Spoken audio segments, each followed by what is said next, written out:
গিল দিয়েছেন দিল, এবার শুভমান গিলের নাম জড়ালো অন্য নায়িকার সঙ্গে। কার প্রেমে হাবুডুবু খাচ্ছেন ভারতীয় এই ক্রিকেট তারকা? নামটা শুনলে ভিড়মি খাবেন।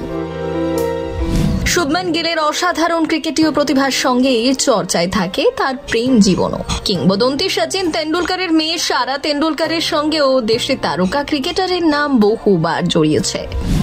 শুভমান গোপনে প্রেম করেছেন সারার সঙ্গে, এই নিয়েও একসময় বিস্তর লেখালেখি হয়েছে। এমনকি সৈফ আলী খানের কন্যাও বলি নায়িকা সারা আলী খানের নামও জড়িয়েছে শুভমানের সঙ্গে। বলা ভালো, শুভমান গিলের সঙ্গে একসময় একজনের নাম জড়িয়েছে, তবে কোনো সম্পর্কেই শিলমোহর দেননি তিনি। সদ্য শোনা গিয়েছিল রিধিমা পণ্ডিতের কথাও। শোনা গিয়েছিল রিধিমা পণ্ডিতের সঙ্গে নাকি চুপি চুপি বাগদানও সেরে ফেলেছেন শুভমান, তবে সেই নিয়েও শুভমান কখনো মুখ খোলেননি। তবে এবার নতুন সম্পর্কের জল্পনা শুভমানকে নিয়ে। তার সঙ্গে নাম জড়ালো পাঞ্জাবি নায়িকা ও নেত্রভাবী অভিনীত কৌরের। ঠিক কি হয়েছে? সদ্যই দুবাইতে ভারতের ম্যাচ দেখতে মাঠে গিয়েছিল অভিনীত। আগে থেকেই শুভমানের সঙ্গে অভিনীতের প্রেমের জল্পনা ছিল, আর এবার অভিনীতের মাঠে যাওয়া যেন সেই জল্পনা আরো উস্কে দিল। তবে শুভমানের খেলা দেখার জন্যই কি মাঠে পৌঁছে গিয়েছিলেন অভিনীত? উত্তর অজানা। নিজের ব্যক্তিগত জীবন আড়ালেই রাখতে চান শুভমান, যদিও সারা তেন্ডুলকরের সঙ্গে সম্পর্ক তিনি প্রায় স্বীকার করে নিয়েছিলেন।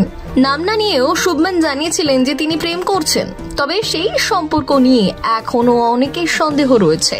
অনেকের মতে সারার সঙ্গে শুভমানের প্রেমটা আর নেই, নতুন নারীর সঙ্গে সম্পর্কে জড়িয়েছেন শুভমান। তবে সেই নারী কে, তা নিয়ে অবশ্য এখনো ধোঁয়াশা রয়েছে। যদিও চ্যাম্পিয়ন্স ট্রফির ফাইনালের দিন দুবাইয়ের মাঠে হাজির ছিলেন না অভিনীত, নিজের বাড়িতেই ছিলেন তিনি। সোশ্যাল মিডিয়ায় অভিনীত শেয়ার করে নিয়েছেন সেই ছবি। শেষ বলে রবীন্দ্র জাদেজা 4 মারার পরেই লাফিয়ে ওঠেন অভিনীত। ভারত জেতার উচ্ছ্বাস তিনি যেন ছড়িয়ে দিতে চান। সোশ্যাল মিডিয়ায় অনেকেই অভিনীতের জয়ের খুশি উজাড় করে দিয়েছেন। অভিনীত লিখেছেন, আমরা জিতে গিয়েছি। সদ্যই অনুরাগীদের দ্বন্দ্বে ফেলে দিয়েছিলেন অভিনীত কৌর। সোশ্যাল মিডিয়ায় তিনি শেয়ার করে নিয়েছিলেন আংটি পরা ছবি। অনেকেই মনে করেছিলেন তার বিয়ে হয়ে গিয়েছে, তবে তা আদেও সত্যি নয়। জানিয়ে রাখি, অভিনীতের একাধিক পরিচিতি রয়েছে। তিনি যেমন একদিকে জনপ্রিয় অভিনেত্রী, তেমনি নৃত্যশিল্পী এবং সোশ্যাল মিডিয়া ইনফ্লুয়েন্সারও। শিশু শিল্পী হিসেবে তার কেরিয়ার শুরু করেছিলেন তিনি।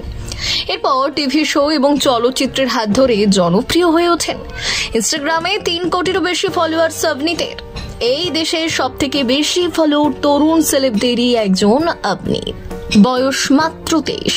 হট আবদারে ধরা দিয়ে নেটপাড়ায় আগুন জ্বালাতেও সিদ্ধহস্ত অভিনীত।